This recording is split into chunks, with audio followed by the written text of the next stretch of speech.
Hello जमनाई, welcome to गुरु माँ Hindi tarot. और ये रीडिंग है इस बारे में कि उनके मिक्स सिग्नल्स आपसे क्या कह रहे हैं। तो ये रीडिंग आपके लिए है अगर आप एक ऐसी सिचुएशन में है जहाँ कोई आपको मिक्स सिग्नल्स दे रहा है। मिक्स सिग्नल्स से मेरा मतलब ये है कि इस पर्सन का कभी कोई और ही बिहेवियर होता है, कभी कुछ और ही, कभी इनके एक्शंस का कुछ और मतलब निकलता है, कभी कुछ और ही, लाइक कंफ्यूज कर दिया है इन्होंने आपको।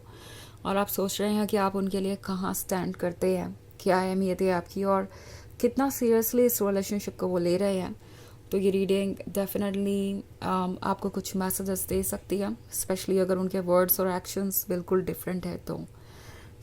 चलिए देखते हैं आपके लिए क्या मैसेजेस हैं। Gemini,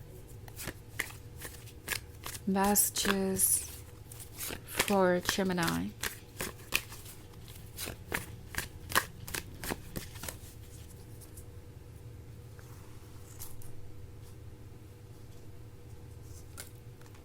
The world, Eight of Cups,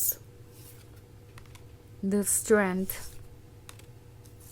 Justice, and Five of Cups. Okay.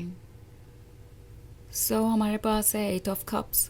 Eight of Cups एक ऐसी जर्नी को दर्शाता है जो कि पूरी होते होते रह गई और लगता है कि आप एक ऐसे ही रिलेशनशिप में हैं जहाँ पे बहुत कुछ पॉसिबल था, काफ़ी कुछ होने का पोटेंशियल था और सब कुछ रियलिटी में बदल सकता था, आप उसे मैनिफेस्ट कर सकते थे। बट ये पर्सन कोई स्टेप ही नहीं ले रहा और आप इससे फ्रस्ट्रेट हो चुके हैं। ऐसा लगता है कि आपने हर चीज़ करके देख ली कि ये पर्सन ओपन होके अपने ट्रू इंटेंशंस आपको बताए या अपनी फीलिंग्स बताए, बट ये फिर भी आगे नहीं बढ़ रहा है। द थिंग इज़ कि ये पर्सन आपके जितना स्ट्रॉन्ग नहीं है। ये जो स्ट्रेंथ का कार्ड आप देख रहे हैं, इसके बारे में वो अक्सर सोचते हैं कि उन्हें आगे बढ़ना चाहिए, बट स्ट्रेंथ अभी भी उनके पास नहीं है इतनी कि वो जस्टिस कर सके। जस्टिस करने का मतलब है इस पर्सन को लगता है कि अगर वो इस रिलेशनशिप को आगे ले जाते हैं तो फिर आगे कमिटमेंट होगा, लाइफ के चैलेंजेस होंगे, रोमांस के अलावा भी बहुत कुछ होगा और हर लव स्टोरी में होता ही है। इनफैक्ट लव का पार्ट है कि आप चैलेंजेस को फेस करके भी साथ हो, वो अपने आप में सबसे बड़ा प्रूफ है कि आप एक दूसरे के लिए बने हैं। बट ये पर्सन इस बात को लेके बहुत श्योर नहीं है कि वो ऐसा कर पाएंगे, वो इन चैलेंजेस से गुजर पाएंगे, वो सब कुछ फेस कर पाएंगे। इसीलिए वो आपको ये मिक्स सिग्नल्स दे रहे हैं, अपनी तरफ से एफर्ट नहीं कर रहे हैं। इट्स लाइक उन्हें ये लव चाहिए, इसे वो एंजॉय करना चाहते हैं। आपकी कंपनी उन्हें इतनी अच्छी लगती है कि वो आपसे दूर नहीं रह सकते, चाहे वो अपने आप को कितना भी कन्विंस कर ले कि इस रिलेशनशिप को आगे बढ़ाने का क्या फ़ायदा जब वो जस्टिस कर ही नहीं पाएंगे, बैलेंस अचीव कर ही नहीं पाएंगे इस रिलेशनशिप में।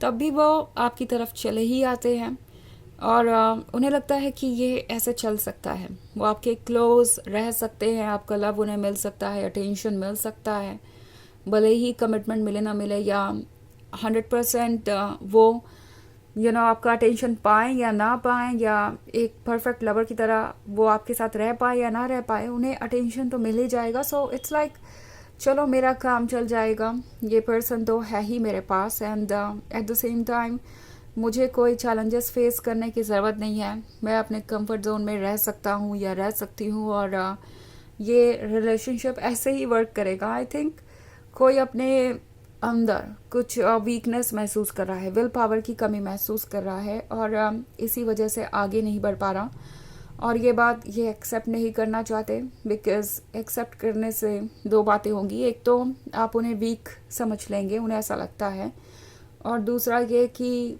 वैसे भी आप उन्हें कट ऑफ कर ही देंगे कि जब ये रिलेशनशिप वर्क नहीं करेगा तो फिर आप क्यों उन्हें इतना टाइम और अटेंशन दें और इतना एफर्ट करें।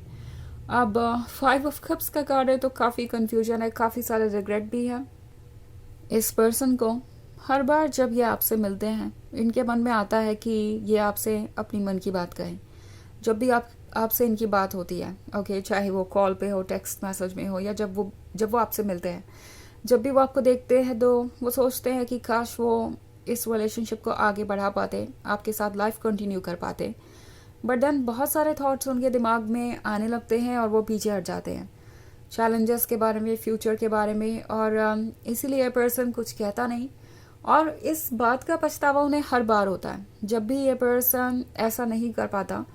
वो पछताते हैं इस बात को लेके कि आखिर वो आपके इतने क्लोज होके भी आपके क्लोज नहीं आ पा रहे हैं, कुछ भी कह नहीं पा रहे।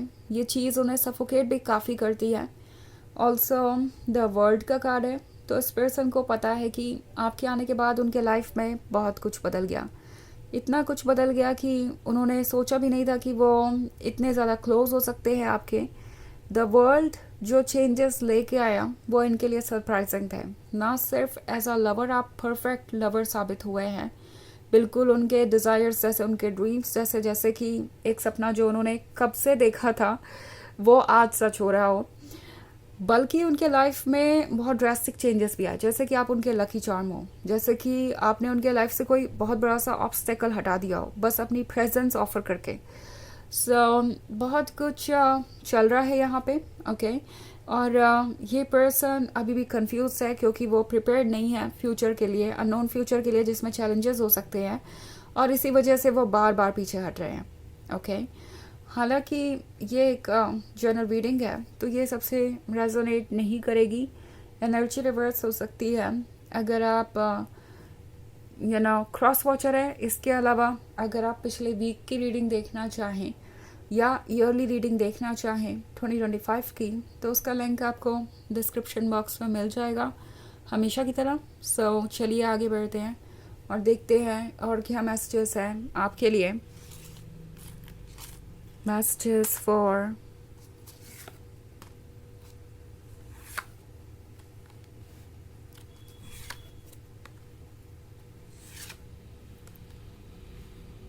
Gemini, Six of Wands, the Hierophant, the Sun, Ace of Wands and Nine of Swords. हमारे पास है Six of Wands. Six of Wands किसी तरीके के आउटकम को दर्शाता है। ये पर्सन ये फील कर रहा है कि आपको पाकर उन्होंने जैसे कुछ अचीव कर लिया हो, कुछ जीत लिया हो। एक लंबी जर्नी थी ये, आपको ढूंढ रहे थे वो और फिर आप उन्हें मिले। द हायरोफेंट है तो ऐसा लगता है जैसे वो आपके साथ एक सोल कनेक्शन महसूस कर रहे हैं, क्योंकि द हायरोफेंट के बाद द सन है तो आपका लव, आपकी प्रेजेंस उन्हें हील करती है। उन्हें ये सब कुछ बहुत पसंद है, but at the same time ये पर्सन ये सोच रहा है कि अब जो ब्लेसिंग उनके सामने है, जो यूनिवर्स ने उन्हें पाने का मौका दिया है, एक्सेप्ट करने का मौका दिया है, इसको वो एक्सेप्ट करने के लिए प्रिपेयर्ड नहीं है। कभी कभी ऐसा होता है कि चीज़ें सामने होती हैं और हमें जो चाहिए होता है वो सब कुछ हमारे पास होता है, बट हम फिर भी उसे एक्सेप्ट नहीं कर पाते या किसी तरीके की बाधा महसूस करते हैं अपने और उसके बीच। तो कुछ ऐसा ही इस पर्सन के साथ हो रहा है। उन्हें लग रहा है कि वो जो चाहते थे यूनिवर्स ने उन्हें ऑफर तो कर ही दिया है, क्योंकि एस ऑफ वॉन्ड्स का कार्ड है तो वो ये फील कर रहे हैं कि वो गिफ्टेड हैं और उन्हें कुछ स्पेशल मिला है। But at the same time ये पर्सन प्रिपेयर्ड नहीं है फ्यूचर की जर्नी के लिए, कम से कम अभी तो नहीं।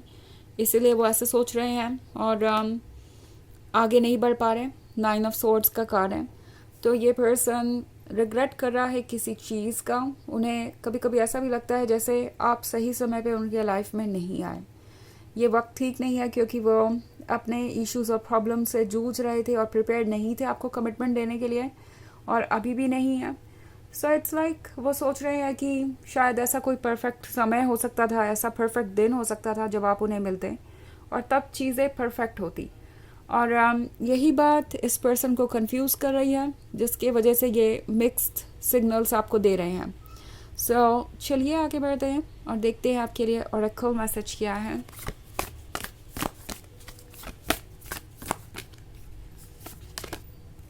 Trust the niggle, what is the niggling feeling trying to tell you. तो ये कार्ड आपसे कह रहा है कि कभी कभी ऐसा होता है कि मन में कुछ फीलिंग्स होती हैं पर हम उनकी तरफ ध्यान नहीं देते, क्योंकि उनसे डील करना मुश्किल होता है, उस ट्रुथ को एक्सेप्ट करना मुश्किल होता है। और इस वक्त आप कुछ ऐसा फील कर रहे हो सकते हैं, आप किसी चीज़ पे ध्यान दे रहे हैं, आपको वो चीज़ अनकंफर्टेबल कर रही है, बट स्टिल आप सोच रहे हैं कि सब कुछ अपने आप ठीक हो जाएगा, आपको कुछ कहने या करने की ज़रूरत नहीं है। बट यहाँ पे टैरो आपसे कह रहा है कि अपने फीलिंग्स को जाहिर कीजिए, जो भी बातें आपको परेशान कर रही है उसे एक्सप्रेस कीजिए और क्लियर आंसर्स ढूंढिए। ओके, अपने प्रॉब्लम का सोल्यूशन आप निकाल सकते हैं, बस ज़रूरत इतनी ही है कि आप क्लियरली सोचें और क्लियरली अपनी बातों को एक्सप्रेस करें। तो यह है रीडिंग इस बारे में कि ये पर्सन आपको मिक्स सिग्नल्स क्यों दे रहा है। आई होप आपको अच्छी लगी होगी। Thanks for watching. Till next video, bye.